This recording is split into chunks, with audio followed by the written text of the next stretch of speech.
ఈ నెల 11న తెలంగాణ రాష్ట్ర వ్యాప్తంగా మున్సిపల్ ఎన్నికలు జరగనున్నాయి. అందుకు అధికారులు పూర్తిగా సమానత్వం చేస్తున్నారు. నాగర్ కర్నూలు జిల్లా కల్వకుర్తి మున్సిపాలిటీ పరిధిలోని 22 వార్డులకు సంబంధించి మున్సిపల్ ఎన్నికల ప్రక్రియ కొనసాగుతుంది.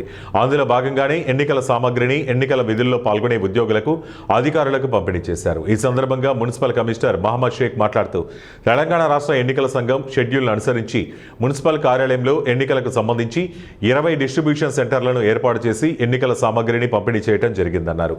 22 వార్డులకు గాను 44 పోలింగ్ కేంద్రాలు ఏర్పాటు చేసి 220 మంది అధికారులను విధుల్లో నియమించుకోవడం జరుగుతుందన్నారు. మరో 50 మందిని అత్యవసర సేవల గురించి ప్రజల్లో ఉంచామన్నారు. అంతేకాక మరో 100 మంది మున్సిపల్ సిబ్బంది కూడా ఎన్నికల విధుల్లో కొనసాగుతున్నారని తెలియజేశారు.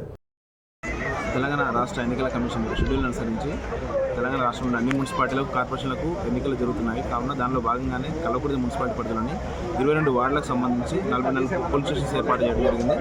దానికి సంబంధించినటువంటి పీఓలను, ఏపీఓలను, ఓపీఓలను పోలింగ్ సిబ్బంది దాదాపు 220 మందికి ఈరోజు వాళ్ళ డ్యూటీస్